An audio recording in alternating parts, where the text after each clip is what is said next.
тема на ваша страна вечерва интервју со вице-премиерката и министерка за одбрана Радмила Шекеринска. Кои се опциите за влез на Македонија во НАТО во 2018? Дали изборните коалиции ќе реконструираат владата? Како ќе се обезбеди буџет и за модернизација на армијата и за плати на војниците? Останете со нас, почнуваме веднаш.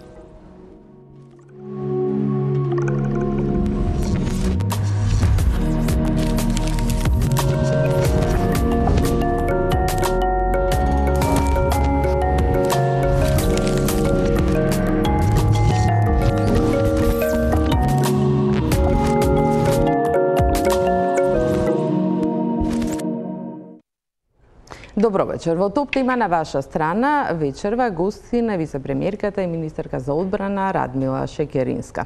Добро вечер и добро дојдовте во студиото на топ тема. Веднаш да почнеме што одекна практично како бомба изјавата на премиерот оваа недела, дека се води истрага за двајца високи функционери во владата по пријава на граѓани. Се води истрага заради корупција. Можете ли да не кажете за кои функционери се работи, дали тие се уште ги извршуваат функциите? Се разбира дека целта на ваквите истраги не е насред истрага некој да излегува со имиња. Меѓутоа, факт е дека оваа изјава беше дадена и со намера да ја испрати крупната порака за тоа како оваа влада планира да работи. Кога сте во ситуација да носите одговорност за државата, можни се два начина на практикување на власта. Едниот од нив е оној што го видовме и чувме во бомбите. Тој што ја донесе после 10 години владење Македонија на ова дереже. Другиот принцип на владење е оној принцип зад кој што застанавме сите во владата. А тоа е одговорност, а тоа е отвореност и транспарентност и честност. Можете да имате одлични намери, можете да имате дури и многу знаење, но доколку овој принцип на одговорност и честност не биде запазен, се паѓа во вода. И затоа пораките што ги испраќаше и премиерот, пораките што ги испраќавме како влада, не беа само зборови. А тоа е дека законот мора да важи за сите, вклучително и особено за нас кои сме ја добиле најголемата одговорност и должност. Затоа пораката е, јас не ги знам, ниту пак треба да ги знам. Ниту би ги откриле дури да ги знаете, колку што разбирам. Целта е да институциите ја вршат својата работа. Целта е никој од политиката да не им се вмеша на институциите за да спречи истрага или за да ја насочи на друго место. Меѓутоа, ова не е прашање кое што ќе заврши со почетокот на нашиот мандат. Ова ќе биде прашање на кое што ќе бидеме тестирани секојдневно. И јас сакам и во моје лично име да кажам дека без тој принцип навистина нема да се може. И дека оние меѓу нас именувани од владата, именувани во владата, кои нема да се придржуваат кон овие правила, кои ќе мислат дека се над законот и над останатите граѓани, многу брзо ќе останат без својата позиција и функција. Меѓутоа во јавноста се уште постои, да речеме, на чувство дека е на неказнивост. Нели сте и вие разочарани? Еве имате покренато истрага против функционери кои се назначени во август, како што пред малку имаше една изјава најнова од премиерот Заев дадена од Црна Гора. Значи назначени пред 2 месеци против нив истрага, а меѓутоа против се она што беше изнесено во бомбите, кои вие ги објавивте како партија, досега немаме за ништо практично, никој не одговарал.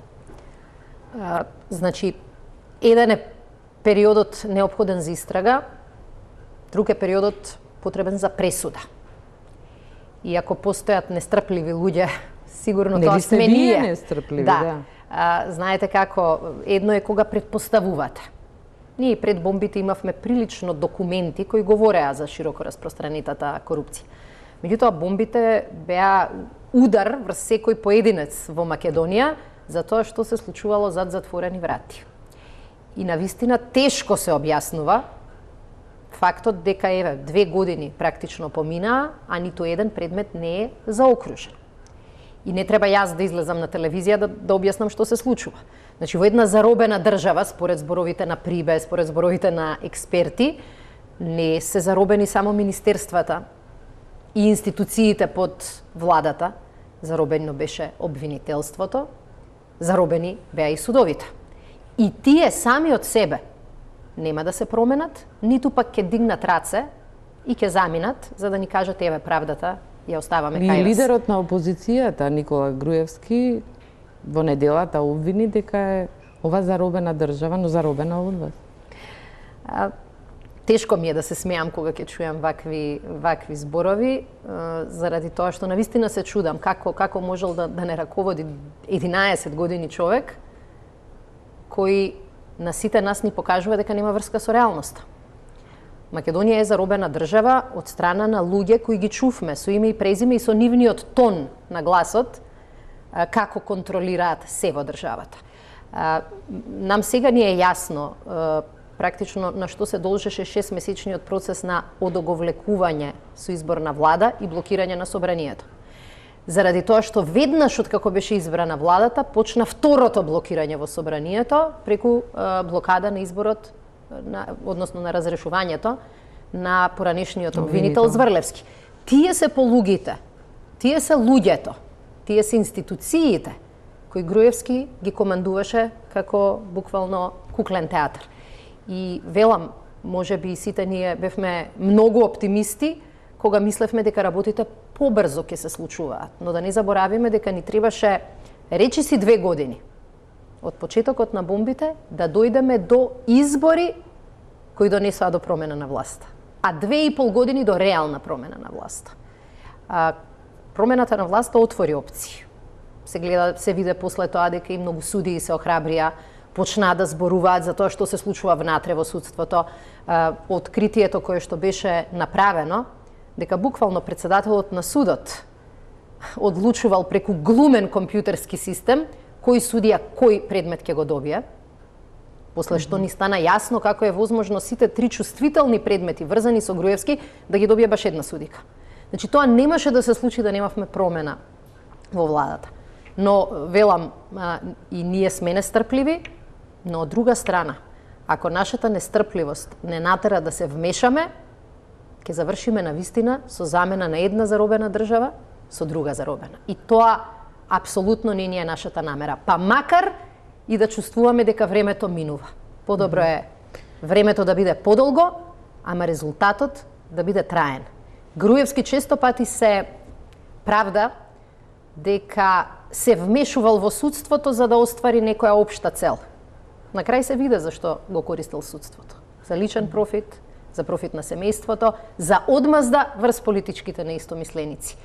Мала е дистанцата помеѓу влијание за да направиш нешто добро и влијание за да го злоупотребиш тоа што го имаш како позиција. Груевски обвини за сериозни неправилности. Видовме дека Државната изборна комисија ги одби сите приговори од сите партии кои обвинија за неправилности, не ги признаа резултатите на изборите, меѓутоа нивните градоначалници остануваат на ново избраните функции. Дали Груевски успева да купи време?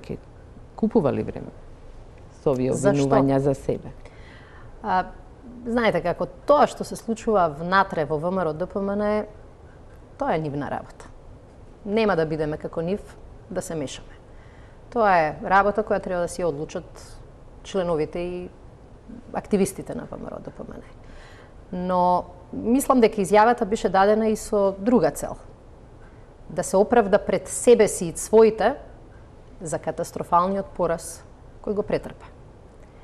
Сиве овие 3 години, откако почнаа бомбите, Груевски се држеше на фамата дека е непобедлив. Така ги манипулираше луѓето и внатре во владата, и во коалицијата, и во ВМРО ДПМН. Кога ги изгубија изборите и кога не формира влада, неговата теза беше почекајте за 2-3 месеци се враќаме. И на тој начин правеше луѓето да му бидат лојални. Сега сите тие надежи му пропаднаа. И тој наеднаш е соочен со сликата дека се што мислеше дека нема да се случи, се што им правеше на други, му се случи нему. Самиот влета во собствените замки, со погрешни потези, со блокирање на собрание, со насилство во парламентот и така натаму. И замислете, тој е единствениот лидер на политичка партија кој застана на пресконференцијата и речеше 40 минути. Не можеше да престане да чита жалби, поплаки, а да не излезе, пазете, не излегува со ниту еден доказ. За прв пат во Македонија ни се случија избори, каде што, например, нешто што е опипливо, медиумската сфера, односот на медиумите е неколку пати подобар отколку на претходните избори. За прв пат добивме извештај после 10-11 години на опсија ОДИХР, кој започнува со реченицата дека изборите ја вратија вербата на граѓаните во изборниот процес. Дали има проблеми? Има проблеми, но тие не се такви кои влијаат на резултатот на изборите, бидејќи не беше изваден ниту еден конкретен пример за нарушување на изборниот процес. Сепак имаше критика таму, велите дека вие како влада се залагате за честност, транспарентност, дека ќе се борите против корупцијата и се она за кој беше обвинувана минатата влада. Во овој извештај на ОПСЕ има критика за премиерот Груевски дека Заев се извинувам. Навика од 10-11 години. Па не толку, лапсус. Дека за време на изборите ветувал дека онаму каде што ќе победат градоначалниците на владеачката коалиција ќе добијат директна помош и ќе бидат поддржани од владата. И беше тоа оценето како мешање, дека не се прави разлика меѓу државата и партијата, една од клучните критики за минатата влада. Јас сега ќе ви кажам спротивен пример, кој говори дека оваа влада не дискриминира помеѓу различните општини и дека тоа не го прави не само за време на изборите или по изборите, туку тоа не сме го правеле ни пред изборите. Многу кус временски период пред да почне изборната кампања имаше две иницијативи кои што беа поднесени од две општини и двете раководени од кадар на ВМРО ДПМН, едната од нив беше аеродром, со кој бараа владата да им додели имот на кој што, ако не се лажам, требаше да изградат градинка. Пазете, тоа беше еден чувствителен период. Имавме право да донесеме таква одлука, ама доволно ќе беше да кажеме, овој документ уште 2 недели нека почека, зошто да му даваме шанса да покаже успех на кандидат, на градоначалник кој е од другата партија и ќе биде против кандидат на нашиот. Значи, многу лесно никој немаше да забележи ни ОПСЕ, ни ОДИХР, но ниту во македонската јавност ќе можеа да излезат со доказ. Меѓутоа, свесни сме дека има прашања кои, ако ги гледаме од аспект на наш мандат, туѓ мандат, наш градоначалник, туѓ градоначалник, никогаш нема да се решат. И јас мислам дека на тој пример, имаше уште, велам и уште еден, на кој се сеќавам јас во моментов, покажавме дека навистина нема да ги дискриминираме општините, затоа што самите сме виделе колку е тоа погрешно. Зоран Заев беше градоначалник. Ветување дека ветувањето беше дека ќе помагаме на општините. Дури во кампањата вашите кандидати на СДСМ и првиот и вториот круг за сите ветувања не забораваа да кажат во нашите дебати, во дебатите на другите телевизии, дека ќе имаат поддршката на владата. Има една објективна причина. Што тие самите ги Има една објективна причина.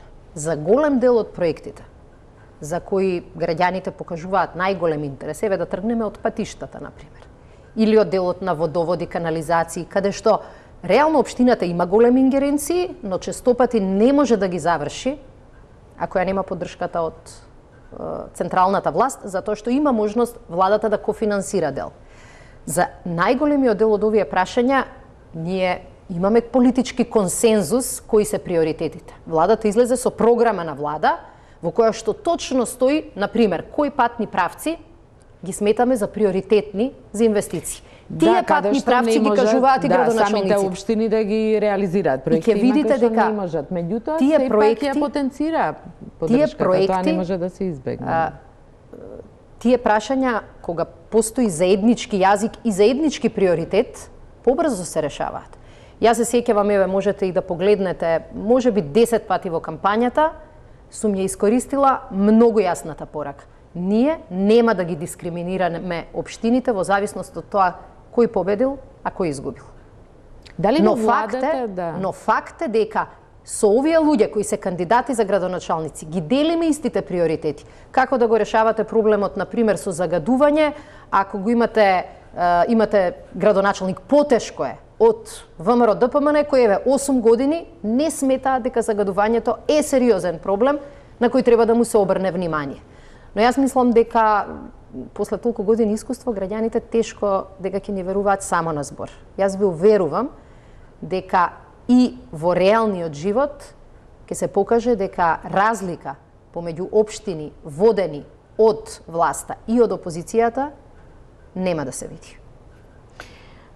Дали во владата, доколку не се очигледно, вие сметате наспроти поддршката на митинг на премиерот, така отворена за градоначалниците на ДУИ и на СДСМ, дали го критикувате премиерот на седница во влада или во партијата за вакви гестови? Сите ние бевме присутни во кампањата како поддршка на кандидати кои што сме ги поддржале.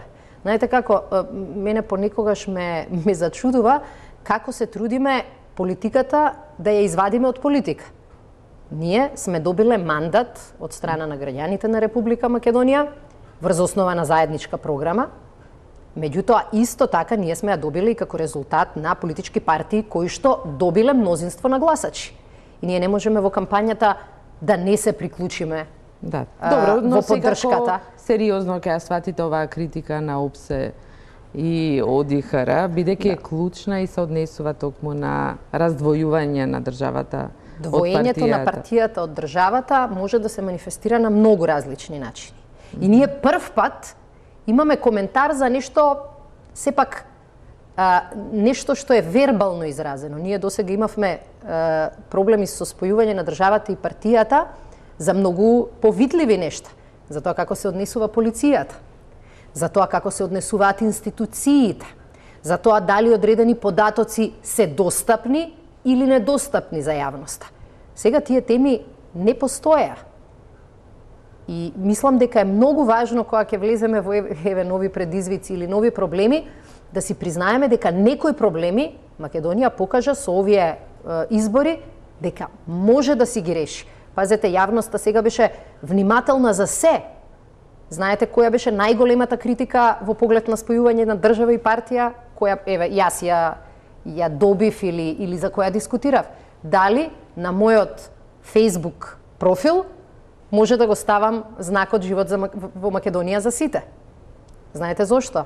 Заради тоа што никој не можеше да ме види со службени автомобили во кампања, затоа што никој во Министерството, како и моите колеги, не беше не само притискан, не беше ни стимулиран да гласа на еден или на друг начин, затоа што средства од буџетот не беа ни денар злоупотребени во кампањата и затоа Македонија имаше, би рекла, шведска дилема. Дали слоганот на партијата може да седи на мој приватен профил кој постоел и пред да станам министер за одбрана. Така што сепак се движат работите позитивно, а критиките секогаш треба да се слушнат со сериозност и ја мислам дека покажавме дека не сме глуви на критиките, туку дека како влада знаеме и да коригираме одлуки, затоа што никој не треба да биде ниту семоќен, ниту најпаметен. Најголем дел од критики, немаше многу критики, бидејќи сепак изборите направија една пауза тука или немавте ни многу време да практикувате власта, меѓутоа имаше критики за некои кадровски именувања, имаше критики, ги спомнавте социјалните мрежи, каде што новоименувани државни службеници во владата, во секторот за комуникација, мислам дека најмногу отворено се конфронтира со новинари, со граѓани на социјалните мрежи. Еве се обидувам да бидам многу објективна и да кажам дека понекогаш навистина се трудиме да го постигнеме невозможното. Сите ние имаме право на став. И во моментот кога ќе преминеме, еве ние да кажем како политичари, кога ќе станеме министри, треба да покажеме одредена доза на поголема на толерантност кон критика, бидејќи за тоа си избран. Кога луѓето ќе преминат и ќе станат државни службеници, и тие тоа треба да го направат. Но знаете како, па и новинарите се граѓани и дебатата на одредени прашања не значи ниту непочитување, не значи ниту војна. Јас верувам во тоа дека дебатата е секогаш подобра отколку молкот. Да, меѓутоа едно е дебата, а друго е имаше дури мислам напади на социјалните мрежи, не беа не беа критики, туку напади врз новинарите, чија работа е да исто како што и државните службеници, барем така е нашиот закон и нашиот устав, државните службеници во Република Македонија со исклучок на некои структури, како што е, например, униформираниот дел на полиција и на армијата, имаат право да декларираат став. Имаат право и да дискутираат. Немаат право да објавуваат документи официјални, како што тоа го стори секретарот на владата Рашковски, кој објави некои документи со кои тој располага, докажувајќи некаков криминал и злоупотреби на минатата влада, во ред да ги објави, меѓутоа не на неговиот приватен профил. Тоа не правење разлика меѓу приватното и државниот службеник, кој исто така беше критику. Тој е еден од функционерите кој доби најмногу критики изминатиот период, можеби и единствен, дури за непотизам и други, се уште ја обавува функцијата, меѓутоа јас сум среќна и задоволна што гласноста на општеството и на државата после 2015 и 2016 стана фактор на кој секоја власт ќе мора да смета. И не ми пречи кога таа гласност е многу видлива, дури и за работи кои мислам дека се, да кажам, ситни, маргинални, здрави се. И ние ќе треба 10 пати да размислиме пред да повлечеме одреден потек. Но факт е дека ни треба време за некои од овие суптилни нијанси да најдеме рецепт како држава. Каде е границата? Што е јавно? Јас да ви кажам, целта наша е секој документ кој што има влијание врз јавноста, секој документ кој што покажува како се трошат парите на граѓаните, да биде генерално јавен. И тоа да се однесува и на поранешни, тоа да се однесува и на сегашни трошоци. Се разбира, но не и се согласувам, не на приватни, но социјалните мрежи реално се новина. Многу често е тешко да дефинирате кој треба да биде пристапот, дали се тие, затоа беше прашањето, дали е тоа официјален или е приватен профил. Ако е официјален профил, јас сгрешив што ставив и слоган партиски. Ама ако е Рашковски крив, тогаш обратното е. Тогаш не требаше да има критика врз оние министри кои што ги ставија слоганите. Некои работи се уште недефинирани. И не случајно законите кои што се однесуваат на конфликт на интереси постојано се менуваат. И активната јавност ќе не вежба да бидеме во форма и да не им помислиме дека со еден телефон вистината може да исчезне. Така што понекогаш не троши тоа што се случуваше. Така е. Веројатно е нас не троши и некогаш и ние сме луѓе. И ние некогаш велиме сега какви работи се случуваа, денеска не се случуваат и сега фативме за ситното. Здраво е и за ситното да дискутираме.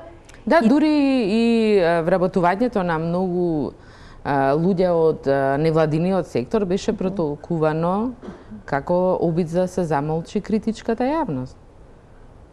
Тоа мислам дека е не критика заради критика, тоа е ситуација во која што и да направеше владата, ќе беше крива.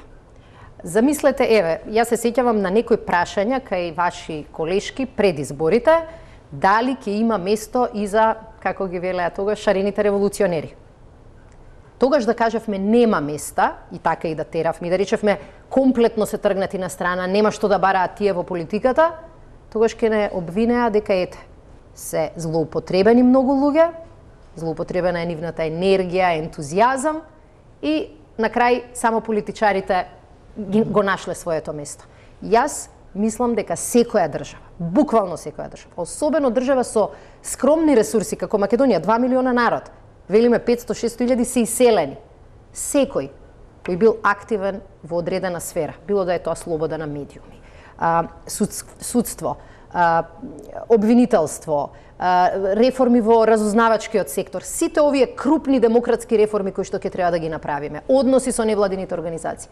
Секој кој што има искуство може само да и помогне на државата. И самите сме свесни дека капацитетите се уништени. И ќе бидете веројатно отворени, ќе примате критика. Вие и сите еве конкретен пример дека ова не било, како да кажам, еднократно и дека не сме зборувале напамет, дека навистина зборот бил збор. Оваа недела можевте да видите за прв пат во историјата на Македонија дека министерот за финансии со својата екипа излегува пред јавност, невладини организации, експерти и во неколку дискусии го образлага буџетот, добива прашања. Да, прв пат буџетот е на јавна расправа, подоцна ќе зборуваме за буџетот за армијата и кога сме кај владата, очигледно дека ќе има некоја мини реконструкција, најнапред за тоа што двајца од министрите и еден заменик се градоначалници. Како ќе изгледа таа мини реконструкција? Останува ли алијансата на албанците во владата и покрај жестоките критики што ви беа упатени на адреса на СДСМ и ДУИ дека имало нерегуларности на изборите, притисоци, дека била злоупотребена полицијата, па дури и непризнавање на резултатите? Еве прво да се сконцентрираме на непризнавањето на резултатите. Се спомна во неколку реченици од неколку политичари, но кој е резултатот е тоа што е важно. Ниту еден советник на ВМРО ДПМН не поднесе оставка заради непризнавање на резултатите. Ниту еден градоначалник не се откажа од мандатот заради непризнавање на резултатите. Споредете го ова однесување, например, со ситуацијата која во прв момент личеше на оваа во 2014. Ние рековме изборите се нерегуларни и нелегални. Тоа го објавивме во 7 часот 01 минута. Не чекајќи да се отворат кутиите, не чекајќи да се видат резултатите. И од првиот момент најавивме кои ќе бидат нашите потези. Нашите пратеници сите до еден се откажаа од својот мандат. Имаше после тоа предомислување, но нашата одлука беше, ако тоа го тврдиш, мора да бидеш силен доволно за да застанеш за својата одлука. Сега тоа го нема кај никого.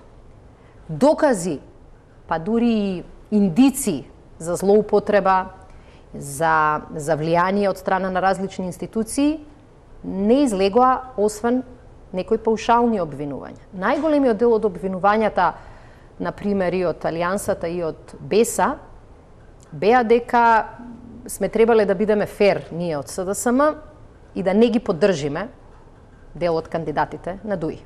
Да, нивното најголемо разочарување е отворената и јавна поддршка на кандидатите. И реално тоа е кои одлука беа против кандидати. Да.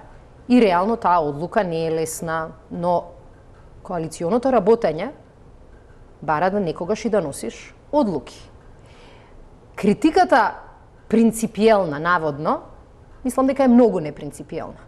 Заради тоа што двете партии кои не критикуваа дека сме застанале за ДУИ, например, во општина Долнени, го поддржаа кандидатот на ДУИ.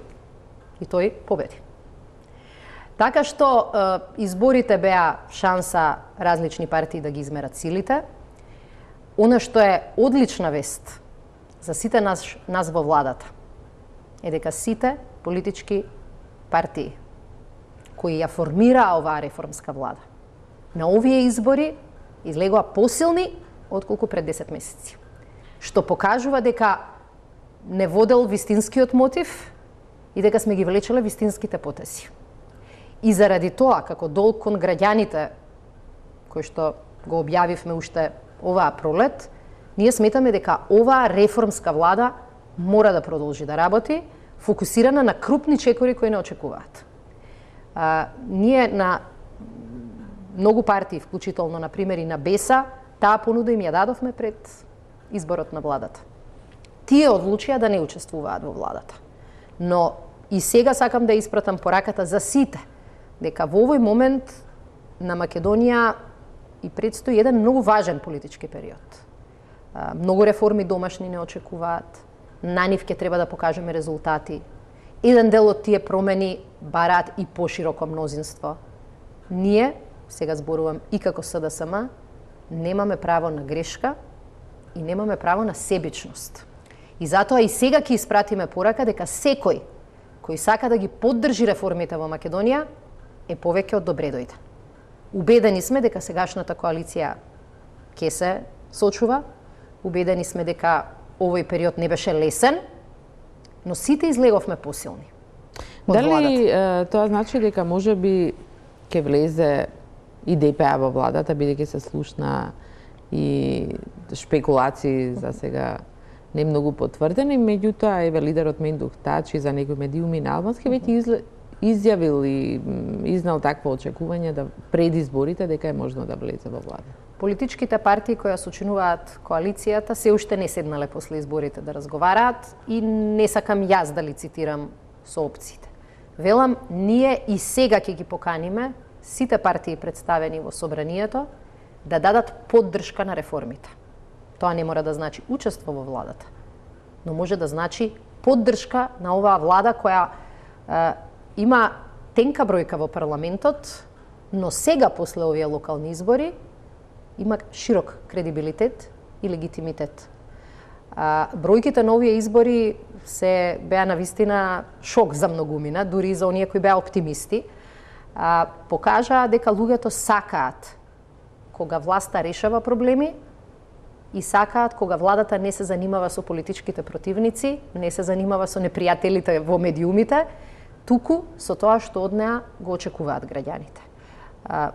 Тешки беа 4 месеци, ова што не чека е уште потешко. И затоа велиме, сакаме да добиеме и поширока поддршка од 62-та пратеника кои ги имаме. Како ќе ја добиете таа поширока поддршка, бидејќи за некои од системските закони ќе треба двотретинско мнозинство?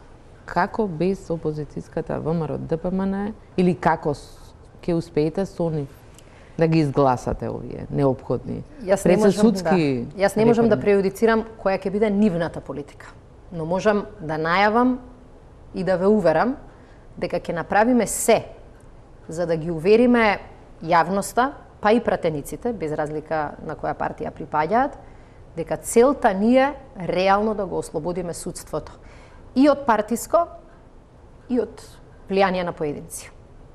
И дека може би оваа смена во власта и она што се случува сега ќе им покаже дека најдобра политика за секој поединец и за секоја партија и да не го прави тоа што не сакаат кај себе си да го видат. И дека овој тип на заробено судство се удри од глава и на ВМРО ДПМН. Затоа што во одреден момент инструментот за контрола ќе падне. И тогаш тие ќе мора да одговараат за многу повеќе криминал и корупција отколку што можда планирале пред повеќе години. Ние ќе излеземе навистина со предлози кои што ќе поминат низ дебата. Со предлози за кои ќе дебатираме и со Европската комисија, бидејќи тие се еден од учесниците во сите наши досегашни судски реформи. Ќе се сконцентрираме на реформи кои се многу јасни, предложени од Венецијанска комисија. Да, имаше и работна група во странски експерти, прибе извештајот. Значи, ќе покажеме стварно дека не е целта да се обои со друга боја судството. Навистина, нема да влеземе во таа замка. Од друга страна, ВМРО ДПМН е, ако објективно ги анализира работите, ќе види дека системот на блокирање на парламентот и системот на обструкција, дури и на добри закони, им беше контрапродуктивен. Граѓаните, меѓу другото, гласаа против нив и заради тоа. Заради насилството, заради блокадата на собранието и јас би рекла еден дел како поддршка на новата влада. Така што за овие судски реформи ќе се трудиме, ќе направиме се да обезбедиме широк консензус. Се разбира, волшебно стапче во раката немаме. Ќе зависи и од добрата волја, добрата политичка проценка и од тоа дали во ВМРО ДПМН сепак постојат доволен број на луѓе кои што посакуваат државата да излезе од калта. Значи, ке се чека и сепак се очекува и некакви промени во самата партија, евентуално. Имаме многу пратеници. Па не мора да гласаат сите.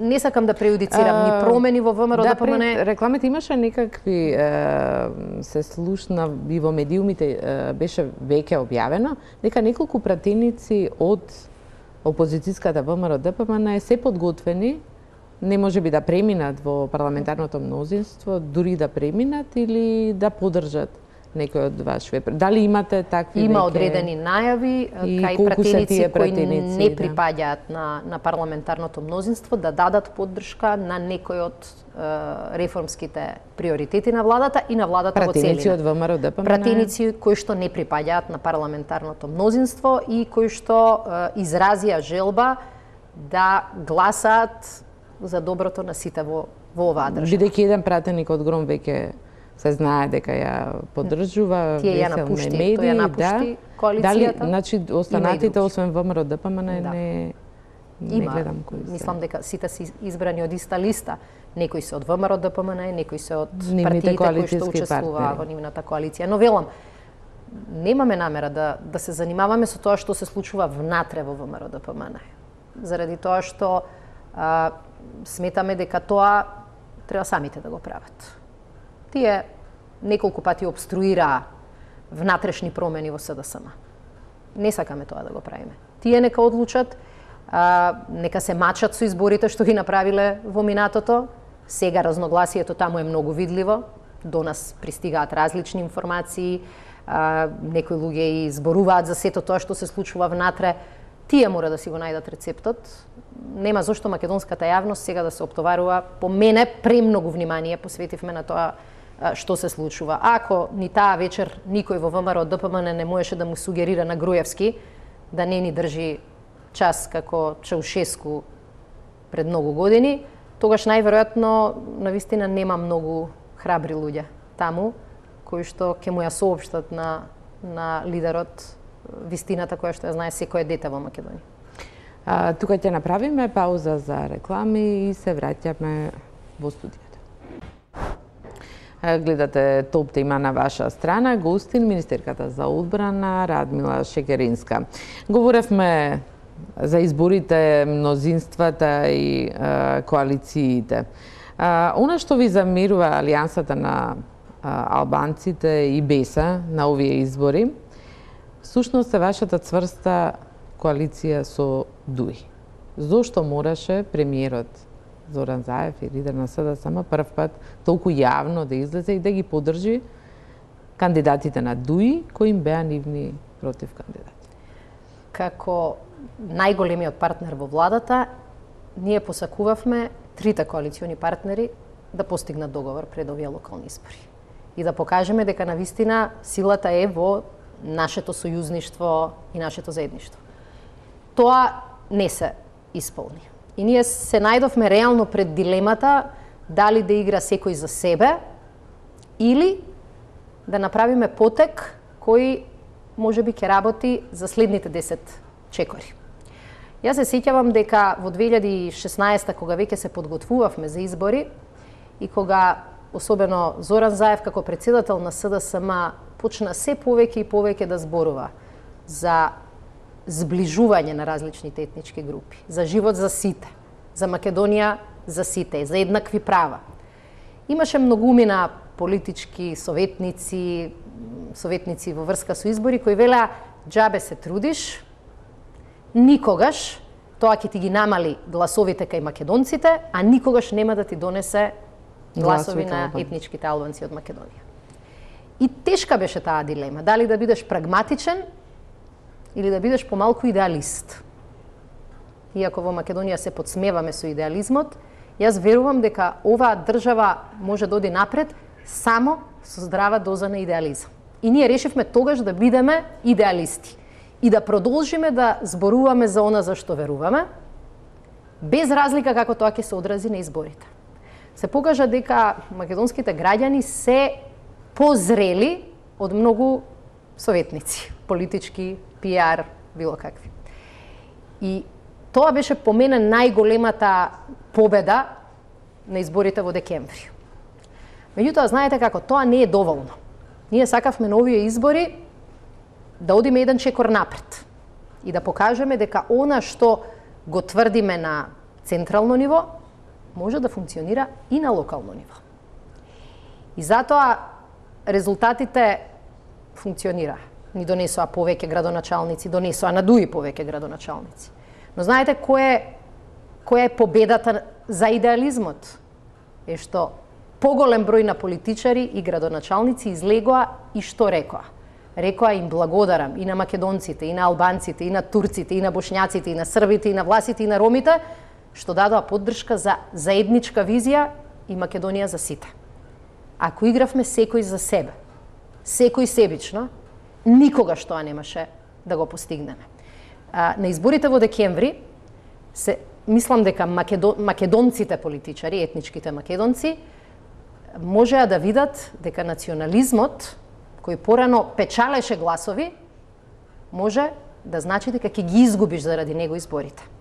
На локалните избори се покажа дека истото правило важи и за етничките албанци во државата. Може да го користат национализмот, да дигаат тензии и емоции, но на крајот тој национализам да биде причина за нивниот пораз. Мислам дека на локалните избори со таа стратешка одлука ја проширивме базата на луѓе, на партии, на политичари, кои што кога се обраќаат кон граѓаните, навистина се трудат да не прават разлика. Ни етничка, ни религиозна, ни каква друга. Аналитичари го протолкува и тоа дека после овие локални избори е направена една цврста коалиција ДУИ СДСМ, која ќе опстане и на парламентарните избори кога и да бидат следните. Дали вие така гледате на тоа или е прирано? За такви оценки, вели победничка, освојувајќи толку после овие резултати, дека и едната и другата партија.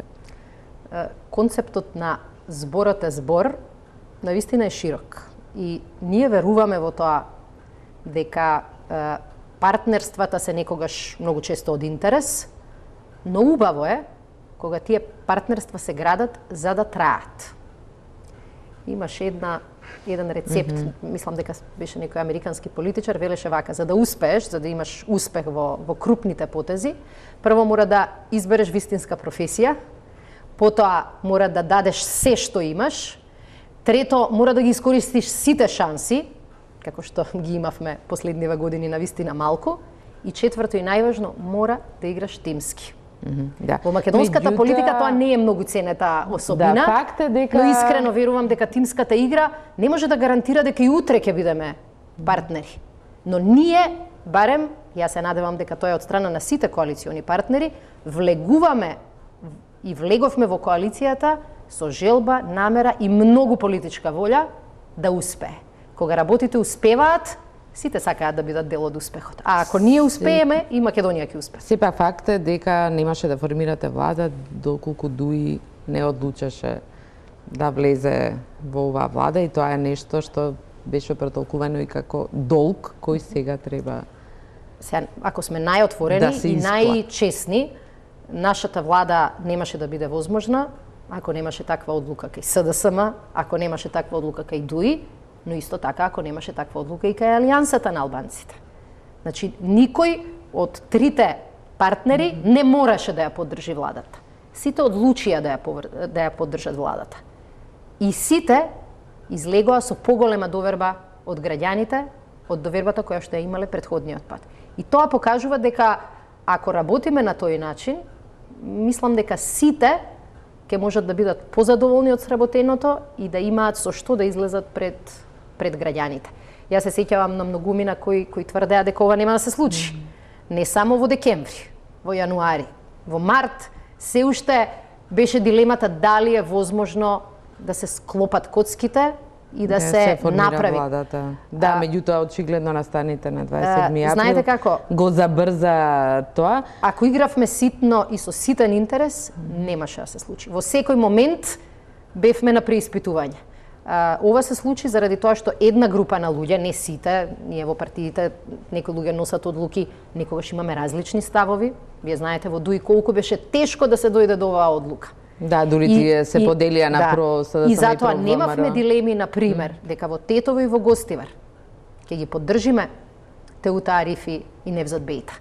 Меѓу другото, и заради тоа што нешто не е фер, лоша политичка карма е, секогаш на крај ќе ви се врати со лошо, ако луѓето кои застанале на вистинска страна имале принципиелен став, иако тој им носел хендикеп внатре во партијата, ако потоа им речеш, сега веќе не ми требаш. Но предвремени избори нема да има, барем така изјави премиерот. Ние сме свесни за големите очекувања на граѓаните, со право, и свесни сме дека Македонија веќе нема време за губење. Знаете како, ние сме практично во постојана криза 3 години, а година и половина сме во некоја изборен процес. Неуспешни избори, успешни избори, 6-месечен период за правење влада, па локални.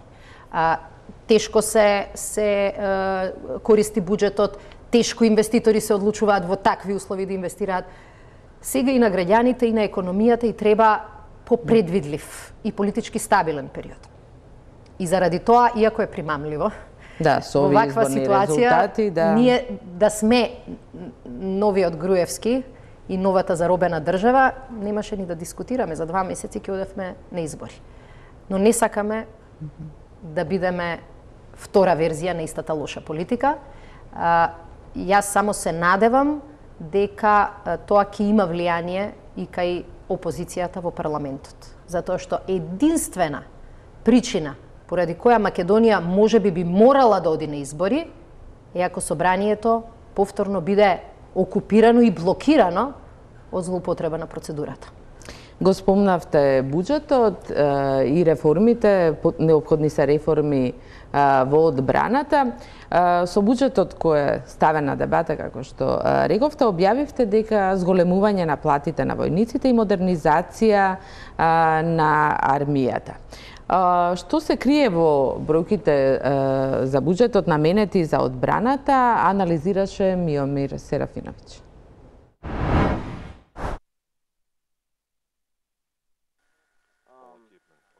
1% од бруто домашниот производ за одбраната, 1 милијарда денари за модернизација на арма, 10% покачување на плати во армијата. Но што се крие зад овие бројки кои треба да бидат содржани во буџетот за наредната година, а ги презентираше министерот за финансии Тевдовски. Буџетот за одбраната според НАТО стандарди треба да биде минимум 2% од бруто домашниот производ. Ретко која земја од европските сојузници го исполнува тоа, но Македонија е уште послаба на тоа поле. Кога 1% од БДП ќе се пресмета, излегува дека за наредната година буџетот за одбраната ќе биде повторно под 100 милиони евра, односно ќе биде 97 милиони евра. Лани првичната верзија на буџетот на одбраната беше рамно 100 милиони евра, но откако беа поништени 4 постапки за набавка на опрема, тие средства со ребалансот ова лето беа скратени за речиси 9 милиони евра. И воениот буџет на Македонија падна на околу 0,9% од БДП, на историски најниско ниво. Таа пракса трае повеќе од една деценија. Поранешниот началник на генералштабот на АРМ, пензионираниот генерал Мирослав Стојановски, ни пресмета дека од 2008 до 2017 буџетот на одбраната паднал од 2,1% од БДП на само 0,9%. Намалувањето на парите влијае пред се на условите за работа, квалитетот на опремата и вооружувањето со кои работат војниците, паѓа нивниот морал поради серија нерешени прашања, ни објасни генерал Стојановски. Слично оценува и друг пензиониран генерал, Драган Андревски, кој вели дека пракса стана да се зема од војската и да се префрлаат пари на други места. Секогаш од оние 1% од буџетот, 98-100 милиони евра, на крајот на годината или пред завршетокот на годината се одземат од Министерството за одбрана и се даваше до сега, не знам како ќе биде, не би требало се во иднина да биде, за поклопување на некои други работи, дупки, пополнување на други дупки во некои од министерствата од владата на Република Македонија. Инаку парите за армијата се во цивилни раце. Министерството за одбрана определува за што и колку ќе се троши. Пензионираниот генерал Филип Котели се сеќава како порано армијата сама одлучувала за својот буџет, кој бил доволен за нивните потреби. Меѓутоа сега со овие средства од 0,9-1% да се опреми армијата со тие средства кои треба и кои се во план да се реализираат во армијата на Република Македонија не се доволни. Сега со последните најави излегува дека војниот буџет нема да порасне значено, туку ќе остане на слично, ниско ниво. Втората ставка е милијардата во денари за модернизација, односно околу 16,3 милиони евра наредната година треба да се потрошат за нова опрема и вооружување. Постапка за набавка почна и ова година, но 3 дена пред да си замине од позицијата министер, Зоран Јолевски поништи 4 договори со израелската фирма Елбит за набавка на транспортери, комуникацијска опрема и друго вооружување опрема. Најмногу замерки за избор на набавките имал Генералштабот и затоа пензионираниот генерал Мирослав Стојановски препорачува во нови набавки на опрема да се оди само со договор и по барање на врвот на АРМ. Новите набавки ќе го зголемат капацитетот на војската и ќе ги подобрат работните услови на војниците, оценува Стојановски.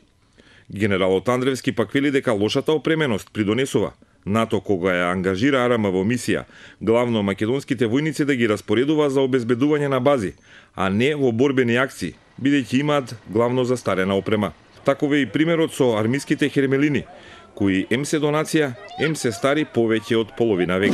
Мислам дека се околу 50 или преку 50 години, не знам, тие се донација, односно поклон, мислечино од германската армија, од Германија, што не значи дека тие не се употребили. Они се употребили и доста имаме некоја реконструкција, реновирање на тие хермелини досега направено, али тоа се работи за подобрување на некои системи. Проблем за војниците се и лошите услови во касарните, каде многу ретко се вложувало со години, како и униформи, во кои се секојдневно. Пред неколку месеци беа објавувани вакви фотографии, скинати униформи. Набавките доцнеа и во овој дел. Задна година министрот тука изнесе дека ќе се армијата опреми со нови униформи, меѓутоа досега неам ја то видено дека е то реализирано. Тоа беше обеќано веќе пред 2-3 години и ние разговаравме, дадовме свое мислење, свој допринос во тој поглед, меѓутоа реализацијата не е извршена. Но од секогаш што ја красило политичката грижа за одбраната и војниците? Силни зборови и ветувања, малку реализирано и се помалку и помалку пари за воените потреби. Да, тоа беше прилогот и анализата на Миомир Серафиновиќ. Ветивте зголемување од 10% на платите на војниците, над 16 милиони евра за модернизација, но гледаме дека генераливе и сите се скептични. Овие ветувања беа давани порано. Како ќе ги реализирате со овој буџет планиран за едната година?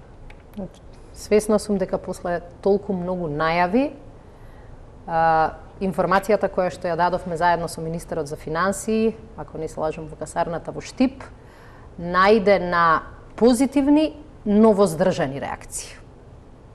И некои од луѓето беа отворени. Сме го чуле неколку пати, не се случило веќе 8 години. Пазете, 8 години воениот состав, значи практично сите кои работат во служба на армијата, немале покачување на платите. Во меѓувреме некои други структури службеници добиваа повисоки плати. Критиката е дека биле покачени платите еве и во полицијата, но армијата е оставена практично на милост и немилост. И не се оптоварувавме да ги демантираме, да ги убедуваме, заради тоа што времето ќе дојде и ќе се види. Не може да лажеш долго време. Прашање беше само на неколку недели. Ние како влада оваа обврска или оваа политика не ја ставивме во програмата, меѓутоа она што го видов и јас, па и моите колеги за состојбите во армијата беше навистина драматично. Мислам дека само во текот на летните месеци можевме да видиме колку е огромен дисбалансот, нерамнотежата помеѓу грижата кон армијата и од друга страна очекувањата од нејзе. Значи, армијата, не мислиме на неа, не мислиме, ама кога ќе дојде пожар, поплава, било каква катастрофа, бегалци на граница, првиот телефон кој се врти е телефонот кон армијата. И мислам дека благодарна сум и министерот за финансии тоа го прифати и другите колеги, дека практично нам ни требаат двете работи следната година. Ни треба покачување на буџетот, но ни треба и покачување на платите. И она што сите вработени во армијата ќе можат да го видат од моментот кога ќе биде даден предлогот од влада во собрание, е дека во калкулацијата за буџетот од 2018 стои обврската за 10% покачување на сите плати на оние кои што работат во армијата. Што мислите под модернизација? Бидејќи тука најчесто не се откриваше што се набавува, најголемите злоупотреби беа правени токму во тој дел. Јас целосно се согласувам со коментарот на еден од генералите во пензија, а тоа е дека не може да се модернизира армијата без за тоа да се консултира и за тоа да има консенсус. И јас не сакам да влезам дури ни во замката сега да дискутираме кој бил виновен. Факт е дека 4 проекти за модернизација пропадна и заради непостоење на консензус околу тоа што е приоритет за армијата. И затоа една од првите работи за која што се договоривме во влада во врска со одбраната е дека наместо да почнеме со набавки, како што претходно почнало, ајде да набавуваме, дали заради корупција, дали од незнаење, дали не можам да шпекулирам која била причината, наместо прво да кажеме ова ни треба, ова мора да го направиме, и третото и најважно прашање, од каде ќе почнеме, тие почнале сосема од крајот. И затоа го стартувавме процесот на изработка на така наречен стратегиски одбранбен преглед, кој практично ќе треба да биде првиот чекор за да дојдеме до план за модернизација околу кој ќе нема дилеми. Тоа значи дека секој министер, секоја влада, секој министер за финансии и армијата ќе знаат точно кои 20 проекти, например, се во планот за модернизација, ама исто така кои 5 се најважни или кои 3 се најважни. Со што ќе се стартува во првата, со што ќе се стартува понатаму. Затоа, во принцип, парите кои што се сега одвоени за модернизација, повеќе се однесуваат на проекти кои што беа во тек и кои што се соочуваат со многу проблеми. И ќе треба да видиме прво, едниот е центарот за обука на пилоти, каде што Македонија веќе потрошила многу, но и треба уште да доплати, а од друга страна бројот на произведени пилоти се уште не е на договорното ниво.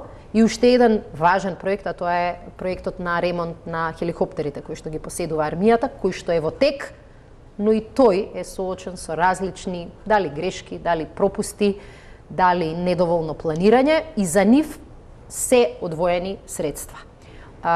Постои еден дел за кој што направивме договор помеѓу раководството на Министерството и на армијата, дека само оние проекти кај кои нема дилеми дека се неопходни, само тие ќе влеземе во набавка следната година и дека за тие одлуки процедурата ќе ја тераме по ПС.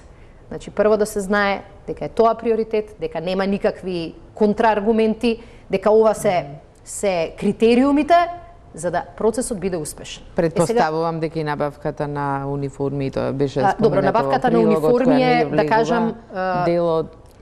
Јас тоа не го насочувам кон модернизација, тоа е елементарно функционирање. Е нешто што и за припадниците на армијата ги интересува. Имаме пари во буџетот. Факт е дека имаме навистина оправдани целосно поплаки. Една од принципите на армијата е униформноста. И тие не ни можат да носат нешто друго освен униформата што ја дава државата. Дури неколку војници и офицери велат бар да можеме да купиме, да ни кажете таму и таму, сами ќе плаќаме. Срамота е да одат скинати и со неиспрани униформи. Но за тоа многу голем проблем досега бил и процесот на постапката на јавната набавка, која значи и технички спецификации, квалитет тука веќе и услов. и Министерството за финансии најави промени во самиот процес на да кажам дека тоа е едно од клучните работи. Набавки, да. Сите овие работи, модернизацијата, но изголемување на буџетот се дел од работите што треба да ги направите за членство во НАТО.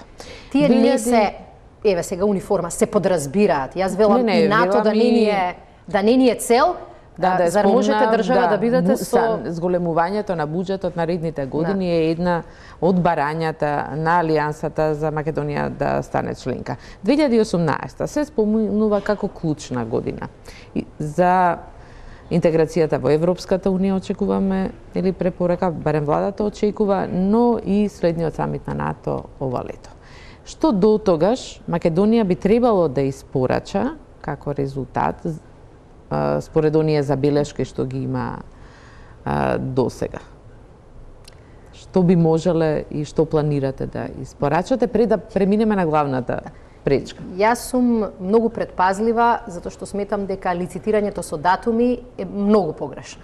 Секој пат кога лицитираме со датуми како држава... Да, имаше многу такви очекувања, меѓутоа еве ова подобро е одамна не сме имале да се концентрираме на тоа што ние реално можеме да испорачаме следната година, таа после, и да почнеме барем во 2018 да го менуваме имиџот на држава која многу работи најавува и ништо не завршува. Една од тезите кои ги чувме и на средбата со сите НАТО амбасадори во Брисел пред известно време со министерот за надворешни беше тоа. Долго време Македонија намигнува на лево, а врти на десно. Ветува реформи во еден правец, а покажува политичка пракса и однесување во сосема спротивниот правец. Така што мислам дека овој период треба да ни биде период на свртување кон себе. И тоа е неопходно и за Брисел или за НАТО, искрено речено неопходно ни е и за во државата. Моралот во Македонија е паднат заради состојбите домашни. Моралот во армијата е паднат не заради НАТО членството. Моралот во армијата е паднат заради целосната ерозија во системот и негрижата на системот кон нив. Затоа велам, она што не чека следниот период е да покажеме резултати на крупните демократски реформи. Реформа на судство, реформи во администрација, реформи во системот за прислушкување, зголемена цивилна и секаква друга контрола, реформи во делот на медиумите, реформи во делот на транспарентноста и борбата против корупција. И мислам дека е многу добро за тоа што во овие сега помалку ги спомнувам прашањата кои беа можеби и најважни, а тоа е изборите. Реално, во декември имавме избори кои што се сметаа за коректни, сите ги прифатија резултатите од изборите. Да, и тие беа репер практично и еден од условите. А на овие избори класичните критики отсуствуваат. И повторно ќе кажам, се спомнува дека граѓаните имаат верба, имаат вратено верба во изборниот процес. Тоа е искрено речено крупна промена, не сум сигурна дека некогаш и доволно ја цениме. Кога бевме на тој состанок во Брисел со НАТО амбасадорите од секоја држава, немаше дискусија каде што не ни спомна сега сите очи се свртени кон вас и кон изборите. Не мислеа тие на резултатите од изборите, иако и тоа беше важно. Да се види дали владата има поддршка поширока или ја губи поддршката.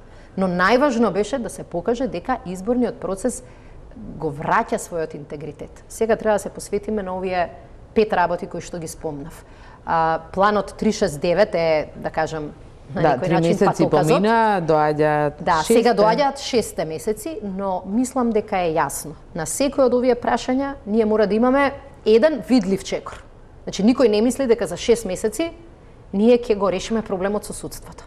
Но добро ќе биде, ако можеме да кажеме во име на Македонија, успеавме да ги прифатиме сугестиите и да ги земеме предвид критиките на Венецијанска комисија. Неколку конкретни предлози од Прибе, да кажеме, веќе се дел од нашето законодавство. Мислам дека ќе имаме добри резултати и во делот на медиумите, фактот дека медиумите беа сметани како еден од позитивните елементи на овие избори, исто така е крупна промена. фактот дека не се носи закон кој што ќе се однесува на медиумите преку ноќ, туку реално се води многу широка, па и долга дебата на таа тема, сето тоа се помене чекори во вистинска насока. Ние следната година ќе мора да покажеме дека на сите теми Македонија е една оценка повисоко отколку во 2017. Тука ќе направиме уште една пауза за реклами и се враќаме повторно на дебатата. Во топта има на ваша страна гостин министерката за одбрана Радмила Шекеринска. Кога сме кај членството во НАТО, споменав самитот идното лето, дали очекувате главната пречка е спорот со името и од кој зависи консензусот во НАТО за да станеме конечно членка на Алијансата? Најавено е веќе преговори уште кон крајот на ноември. Како очекувате да се развива овој процес? И Грција чекаше да види кој ќе победи на локалните избори и дали оваа влада ќе остане и ќе биде единствениот соговорник за овој проблем.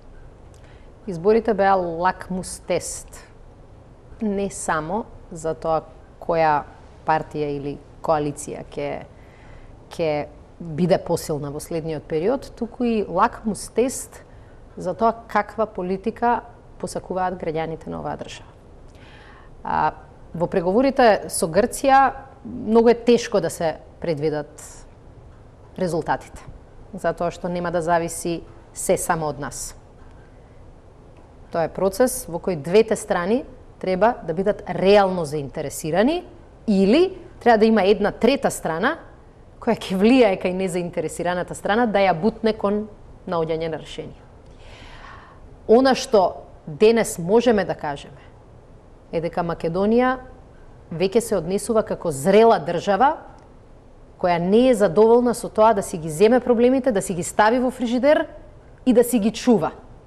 Очигледно имаме една нова атмосфера веќе. На последната посета на министерот за надворешни работи Кодзија дури ни се обраќаше со и повеќе љубов од во дипломатскиот јазик, но сепак оттаму стигнуваат отворени сигнали дека се очекува од Македонија да направи некаков чекор на, да речеме, добра волја, манифестиран како преименување на аеродромот Александар Велики, автопатот и се она што е поврзано со антиквизацијата, можеби некои споменици. Дали владата е подготвена да направи некаков ваков потек и да го задоволи ова очекување на Грција? Ние генерално сме заинтересирани за градење на вистински мерки за доверба. И ќе разговараме без комплекси и без скриени интереси. Нашиот интерес е познат. Сакаме да се реши проблемот, но тоа да ги засили стабилноста и на Македонија и на Грција. И да значи плюс и за двете држави.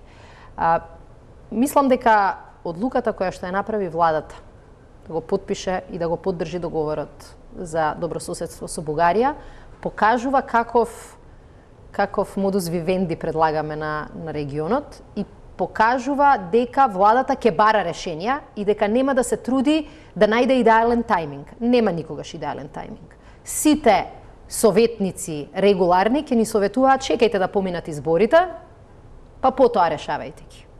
За нас тој тајминг можеби ќе беше подобар. Ама за Македонија ќе беше полош. И ние одлучивме да го направиме тоа што е подобро за Македонија. Подпишавме договор кој не представи во одлично светло. Како држава, велам се, а не како влада. Да, вие се враќате практично од посетата на Бугарија вчера и завчера. Договорот стварно не испадна дека е на хартија, туку дека отвори канали на соработка кои долго време биле зараѓани малку. Значи, ќе соработуваме во делот на одбраната за обука на лица и таму и тука, пилоти, механичари, офицери високи. Ќе соработуваме во делот на квалитет на набавките. Променет ли е многу тој однос, бидејќи вие имате искуство не само во одбраната и воопшто во односите и во Мислам минатото дека со лидерството Бугарија? Многу влијае на атмосферата во една држава. И се покажа дека кога двајца еве и премиери, навистина овој договор има силен личен печат на двајцата премиери, кога сакаат нешто да се реши, кога не се плашливи и кога превземаат иницијатива, резултатот е секогаш добар. После договорот, мислам дека и Македонија изгледа подобро, и предност има и за неа, предност има и за Бугарија. Можевме и двете балкански држави да се сретнеме со било кој европски политичар и да кажеме, гледате, и на Балканот има нешто европско како однесување. Дали се знае кога ќе биде ратификуван овој договор во македонскиот парламент? Тој дел е сега веќе преселен на адреса на парламентот и во духот на еден од приоритетите, а тоа е не мешање на извршната власт во парламентарната. Не сакам јас да ги најавувам потезите, бидејќи навистина ќе зависи од парламентот, но се надевам дека нема да се забавува тој процес. Мислам дека и ВМРО ДПМН, кој направи балк од договорот, доби дисциплинска шлаканица. Граѓаните, меѓу другото, и тоа им го сметаа за една непотребна антикампања, која не им донесе ни еден глас, а ги представи во многу лошо свет. Ништо не се случило до она што најавува. Сепак не ми одговоривте на моето првично прашање, дали владата е подготвена да направи некој знак на добра волја, како што би го протолкувала Грција, со откажување или дистанцирање од антиквизацијата што ја наметна претходната влада? Можеби ќе погрешиме ако прерано правиме потези кои не се дел од еден процес. И тогаш може Македонија да ги направи, а да не предизвикаат позитивно влијание. Сакаме да комуницираме отворено и затоа го поздравивме ние фактот што Нимиц ќе го стартува одново процесот. Велам, договорот со Бугарија е добра лична карта за тоа кој ќе ни биде пристапот. Да се најде решение, ама да се најде решение што ќе биде добро и за Македонија и за Грција. И ние сме свесни дека тоа решение ниту таму, ниту овде нема да биде сметано за идеално, но ако ги засили двете држави, ако и даде на Македонија шанси за отворени врати, ќе се покаже дека ќе биде вистински чекор во вистинско време, како и договорот со Бугарија. Не страдаме. Вие го знаете нашиот став, барем како партија, како коалиција, кон односот кој ВМРО ДПМН го имаше и кон Скопје, и кон нашето минато. Не сакам на тоа да трошам зборови, но велам да се фокусираме на големата цел. А големата цел е да ги отвориме вратите за ЕУ и НАТО. Да не се останато ќе биде само некоја попатна станица. А спремни сме, подготвени сме да покажеме дека Македонија е земја која ќе си стои на зборот, земја која што ќе го зборува тоа што го мисли, која што ќе се бори за своите интереси и ќе знае да оцени кој е суштинскиот интерес за државата. Ако така ги водиме преговорите, немам дилеми дека од наша страна ќе биде издействувано најдоброто решение. Се разбира, сето ова зависи и од политичката волја во Грција за решавање на проблемот. Секако, дали евентуалното решение ќе оди на референдум? Вчера во телевизиски настап министерот Бујар Османи рече дека самите избори се референдум на кој граѓаните одлучиле и овој процес како треба да се одвива. Дали сепак сите партии имаме можеби различен став, јас не сум сигурна колку другите партии во коалицијата се изјасниле на таа тема. Ние бевме јасни за да решенијата бидат стабилни, за да не бидат причина за нови поделби, нови конфликти, нови обвинувања, нови последици после тоа, сметаме дека е добро такви одлуки да се потврдуваат на референдум. И тоа затоа и го ставивме во нашата програма и во меѓувреме не постоеле никакви дискусии, не знам ни во кој контекст било кажано тоа, да, можеби... но сметам дека сега фокусот мора да биде да ги објасниме нашите позиции јасно, да кажеме кои се аргументите во наша полза, да бидеме широки во иницијативите и да практично ја ставиме Грција во позиција да мора да каже да, не, да биде активна во спорот. Изјавите кои што доаѓа од грчкиот министер за надворешни, да, точно план како да, бидејќи 20 и кусор години никој не успеа да стави Грција во позиција да мора да каже да за влезвање. Ништо не мора. Ние не мораме, ни Грција ништо не мора. Целта е некогаш инструментот кој треба да го искористите е притисок. Некогаш инструментот кој треба да го искористите е поголема отвореност.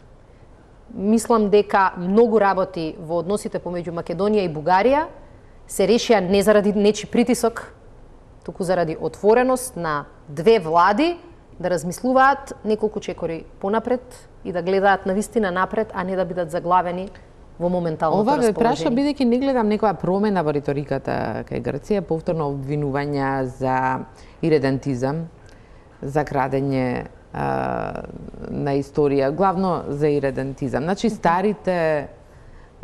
ги слушаме старите изјави од истите политичари. Таму не гледаме некаква промена.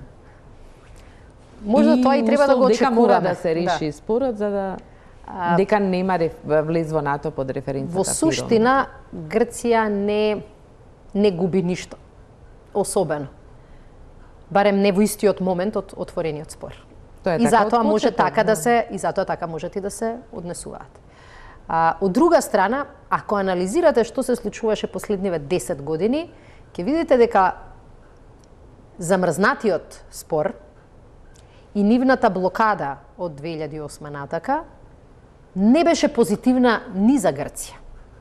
Погледнете ги само бројките на нивни инвестиции, погледнете ги бројките на трговска размена, Грција пропушти шансата да биде еден од најјаките играчи во Македонија, а преку Македонија и во регионот.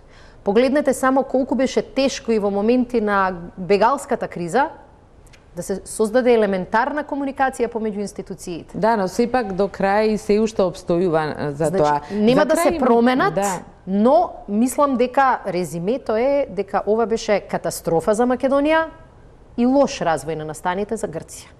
И може би нема преку ноќ некои да се разбудат политичари и да решат од утре на нов начин работиме, но ако Македонија го менува имиджот за себе во светот, тоа ќе има влијание и во Грција. Затоа грците се сега и малку излезени од зоната на комфорт.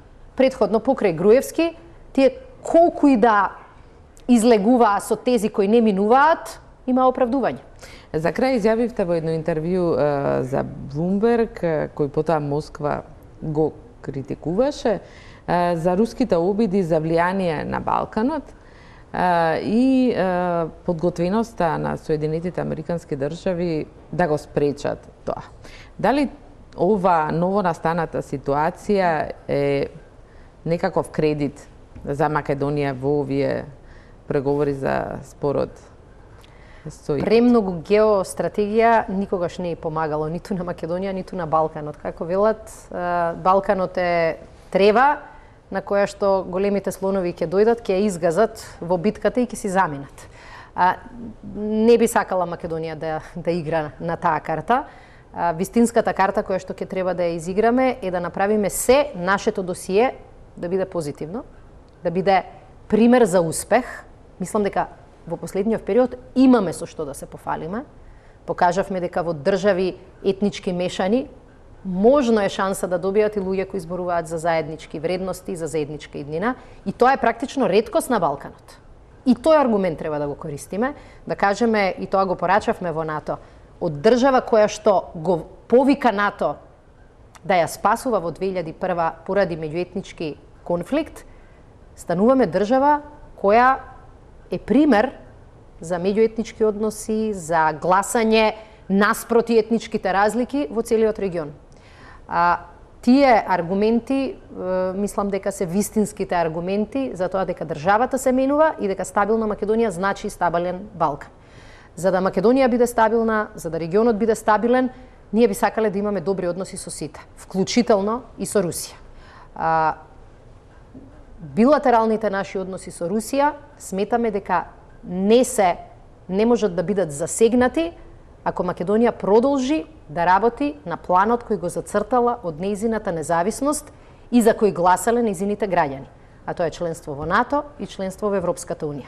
Сакаме двете работи да бидат возможни и сакаме со наш труд, со видливи резултати да покажеме дека тоа ќе значи безбедна Европа.